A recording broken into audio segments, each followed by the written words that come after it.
मत्ती रचित सुसमाचार 24वां अध्याय। जब यीशु मंदिर से निकलकर जा रहा था तो उसके चेले उसको मंदिर की रचना दिखाने के लिए उसके पास आए।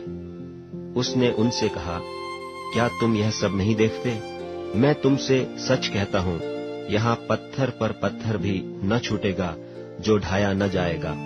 और जब वह जैतून पहाड़ पर बैठा था तो चेलों ने अलग उसके पास आकर कहा, हमसे कह कि ये बातें कब होंगी और तेरे आने का और जगत के अंत का क्या चिन्ह होगा?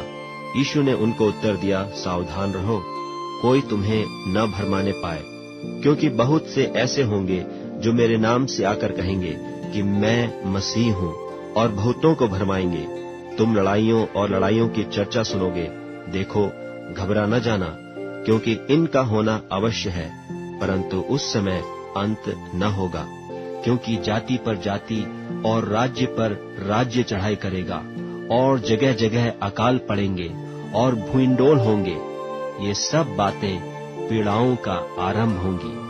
तब वे क्लेश दिलाने के लिए तुम्हें पकड़वाएंगे और तुम्हें मार डालेंगे, और मेरे नाम के कारण सब जातियों के लोग तुमसे बैर रखेंगे।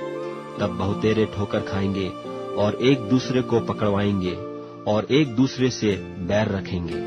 और बहुत से झूठे भविष्यवक्ता उठ खड़े होंगे और बहुतों को भरमाएंगे, और अधर्म के बढ़ने से बहुतों का प्रेम ठंडा हो जाएगा। परंतु जो अंत तक धीरज धरे रहेगा उसी का उद्धार होगा। और राज्य का यह सुसमाचार सारे जगत में प्रचार किया जाएगा कि सब जातियों पर गवाही हो, तब अंत आ जाएगा। सो जब तुम उस उजाड़ने वाली घृणित वस्तु को, जिसकी चर्चा दानियेल भविष्यद्वक्ता के द्वारा हुई थी, पवित्र स्थान में खड़ी हुई देखो, जो पढ़े वह समझे। तब जो यहूदिया में हो वे पहाड़ों पर भाग जाएं, जो कोठे पर हो वे अपने घर में से सामान लेने को न उतरे, और जो खेत में हो वे अपना कपड़ा लेने को पीछे न लौटे। उन दिनों में जो गर्भवती और दूध पिलाती होंगी, उनके लिए हाय हाय। और प्रार्थना किया करो कि तुम्हें जाड़े में या सब्त के दिन भागना न पड़े, क्योंकि उस समय ऐसा भारी क्लेश होगा जैसा जगत के आरंभ से न अब तक हुआ और न कभी होगा। और यदि वे दिन घटाए न जाते तो कोई प्राणी न बचता, परंतु चुने हुओं के कारण वे दिन घटाए जाएंगे। उस समय यदि कोई तुमसे कहे कि देखो मसीह यहाँ है या वहाँ है, तो प्रतीति न करना, क्योंकि झूठे मसीह और झूठे भविष्यद्वक्ता उठ खड़े होंगे और बड़े चिन्ह और अद्भुत काम दिखाएंगे, कि यदि हो सके तो चुने हुओं को भी भरमा दें। देखो, मैंने पहले से तुमसे यह सब कुछ कह दिया है। इसलिए यदि वे तुमसे कहें, देखो वह जंगल में है, तो बाहर न निकल जाना, देखो वह कोठरियों में है, तो प्रतीति न करना, क्योंकि जैसे बिजली पूर्व से निकलकर पश्चिम तक चमकती जाती है, वैसा ही मनुष्य के पुत्र का भी आना होगा। जहाँ लोथ हो वहीं गिद्ध इकट्ठे होंगे। उन दिनों के क्लेश के बाद तुरंत सूर्य अंधियारा हो जाएगा और चांद का प्रकाश जाता रहेगा, और तारे आकाश से गिर पड़ेंगे और आकाश की शक्तियां हिलाई जाएंगी। तब मनुष्य के पुत्र का चिन्ह आकाश में दिखाई देगा, और तब पृथ्वी के सब कुलों के लोग छाती पीटेंगे और मनुष्य के पुत्र को बड़ी सामर्थ और ऐश्वर्य के साथ आकाश के बादलों पर आते देखेंगे।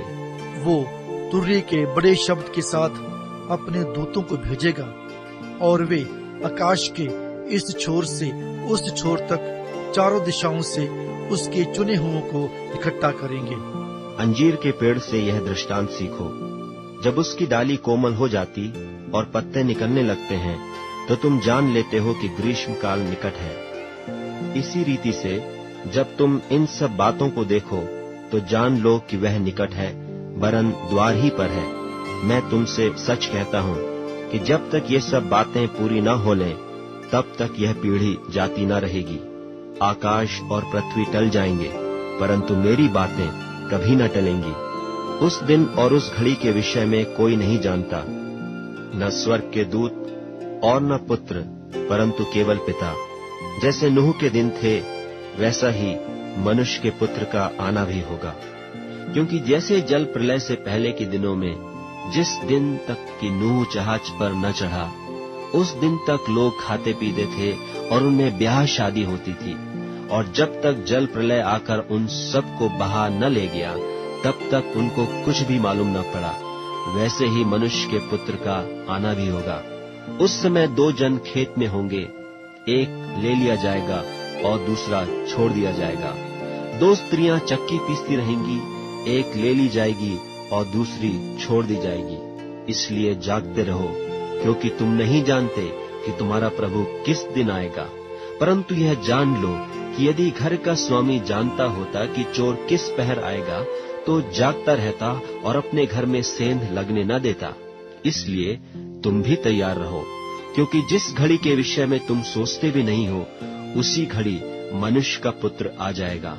सो वह विश्वास योग्य और बुद्धिमान दास कौन है, जिसे स्वामी ने अपने नौकर चाकरों पर सरदार ठहराया कि समय पर उन्हें भोजन दे? धन्य है वह दास जिसे उसका स्वामी आकर ऐसा ही करते पाए। मैं तुमसे सच कहता हूँ, वह उसे अपनी सारी संपत्ति पर सरदार ठहराएगा। परंतु यदि वह दुष्ट दास सोचने लगे कि मेरे स्वामी के आने में देर है, और अपने साथी दासों को पीटने लगे और पियक्कड़ों के साथ खाए पिए, तो उस दास का स्वामी ऐसे दिन आएगा जब वह उसकी बाट न जोहता हो और ऐसी घड़ी की वह न जानता हो, और उसे भारी ताड़ना देकर उसका भाग कपटियों के साथ ठहराएगा। वहां रोना और दांत पीसना होगा।